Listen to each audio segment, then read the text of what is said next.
someone within the WWE. Me personally feel that I don't think McMahon has that confidence to push MVP to that main event status. I could be wrong. Yeah, but I think as far as mic work and in-ring work, at this point, I think MVP over Swagger. Just because of the absolutely. mic work. I'm not saying anything. Especially mic work. Yeah, especially the mic work. Especially because there's nothing wrong with Swagger's in-ring work. Still a little bit green, but he's got potential. You know what I mean? He's a young kid. He's got all the potential in the world. But as far as overall, you know what I mean, mic work, in-ring work, I think MVP has the edge there. So I don't know. It all depends on if they continue a Swagger legacy feud. You know what I mean? Or not a feud, but if they have Swagger somehow become a part of the legacy group, you know, which remains to be seen. And it looked like that way. It looked at that possibility, or at least be associated with them, be close to them. There's some sort of tie with them. Maybe not per se as a member, but certainly as a close acquaintances. Yeah, right. Well, we'll see where they go with it. You know what I mean? We'll see where they go. Next week's Monday Night Raw, by the way, looks pretty good, judging by the spoilers. I hate a taped Raw. You know what I mean? I hate when they tape that stuff. I don't know. SmackDown, I don't. It's a Friday night. You know what I mean? So I don't always catch it. But as far as a taped Monday Night Raw, I don't know. It just doesn't do it. I'm not saying that I'm not going to watch it next week, but when you know the results and you have to report the results, because when you wake up in the morning and everybody's saying, where's the Raw spoiler? I was up at 9 a.m. this morning because the spoilers didn't come out. I mean, I went to bed last night at about 2 a.m., and they weren't out. You know, they got out about 3:03. I actually had a late night last night doing some work here, and when I was done, before I went to bed, I said, let me see if I can find it online, and I found it online. So, but yeah, it was posted like around 3:03 or something. It was definitely over past 3 o'clock. Well, that's past my bedtime. 2 o'clock, I can help too, but 3:03. I'm a night owl, 3:03. Maybe 3:01, 3:02. I could make it too, but that 3:03, I don't know about all that, man. But anyway, dude, I woke up this morning and people were saying, "Where's the Raw spoilers?" Well, I said, "Damn, it's 9 a.m. Give me a break. Let me check my email." You know what I mean? Let me drink my coffee. Yeah, right. Coffee, please. Let me get a coffee first, and then I'll give you the spoilers. But nonetheless, all right. Back to the Bash pay-per-view. You talked about Edge and Chris Jericho becoming the unified tag team champions. I like it. I mean, it enables these guys to be tri-branded, which means they can show up on ECW, Raw, SmackDown, Superstars, wherever. You know what I mean? And Edge and Jericho, two of the best heels in WWE right now. You know what I mean? And two of the best workers in WWE right now. So to team them up, and it gives credibility to the tag team titles, which we haven't seen in recent months. You know what I mean? They've kind of been thrown out. And then another spoiler, something that I hate. Turn the speakers down. Next week, where they're going to do a split of Carlito and Primo. You know what I mean? And where do they go from here? You're going to have that big match. You're going to have that one match. Carlito versus Primo, and then what happens? You know what I mean? I don't think it was the right time to break those guys up. And that's the problem with it. And that's the biggest problem with WWE. How they it's a great idea to see Jericho and Edge, and not only that, but it allows both men to heal some injuries while one out of the other is wrestling inside the ring. Do a tag team. Edge doesn't come in for quite some time. It just gives them a chance to kind of take a breather as well.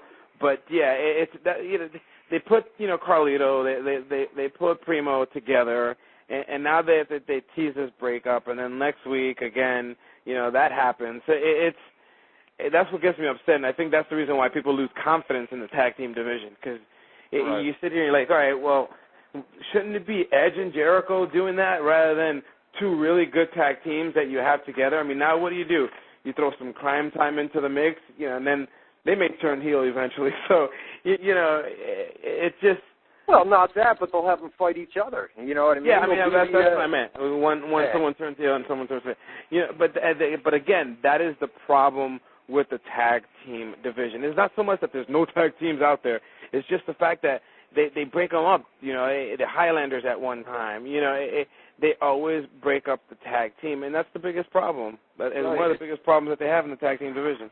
And it's always been a problem. That's why if you watch TNA on Thursday nights, Jose Rivera, you get a pretty good tag team division over there with Beer Money Inc., Team 3D is over there as well. Pretty good tag team division over on TNA Impact, Jose. I actually got hooked up a little bit more with Ring of Honor. I think that tag team division has me a little bit more intrigued. Ah, dude, who are those guys? Who are the Hardys? The Young Bucks?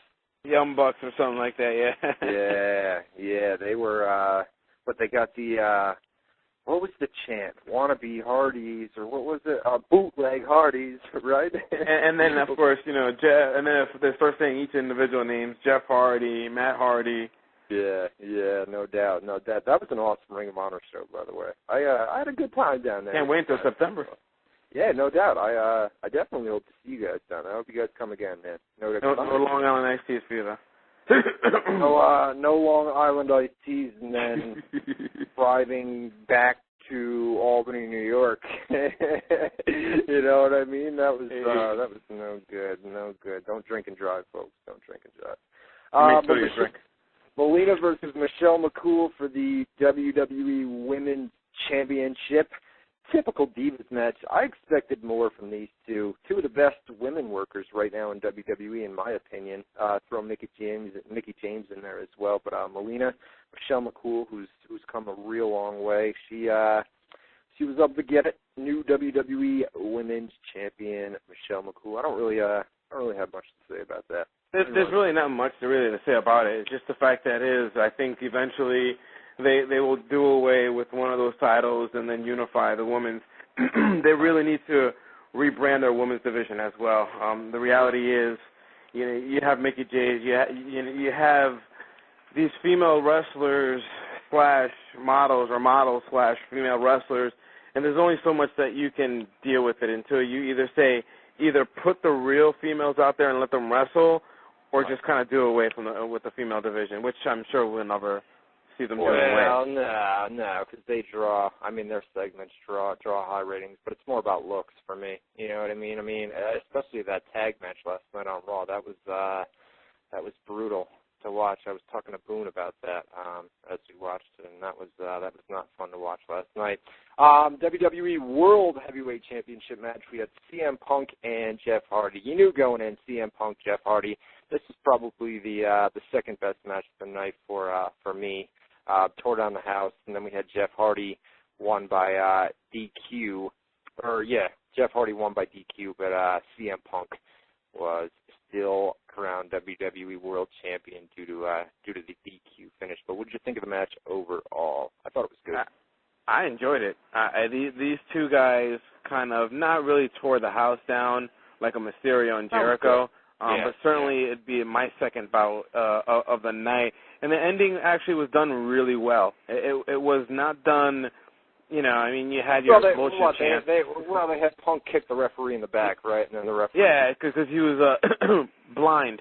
You know, so and it's smart because it continues building this heel turn, what I like to call it a silent heel turn, because he's not on the mic trashing people. He's not on the mic kind of like really talking junk like a Randy Orton. He hints at it. You know what I mean? I mean, there's been subtle hints here where they're basically teasing a big heel turn in the coming weeks. Here, we'll see what they do with the SmackDown tapings here tonight. But I mean, Punk is a heel. I don't know. He's getting that heel reaction when he comes out. And by the way, when CM Punk came out at the Bash, I mean, there was no reaction for him whatsoever.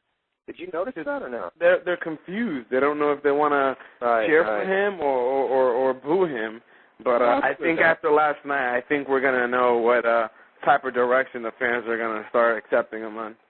Right, and then we're moving on here because we've got to go to the hourly break, and then we're going to come back. What's the deal on the rain? You still got rain there or no? Yeah, I mean, it's raining, but now it's like I see the sun coming out, but Right. I see puddles all over the place, so I'm kind of hoping. I haven't heard from anyone just yet.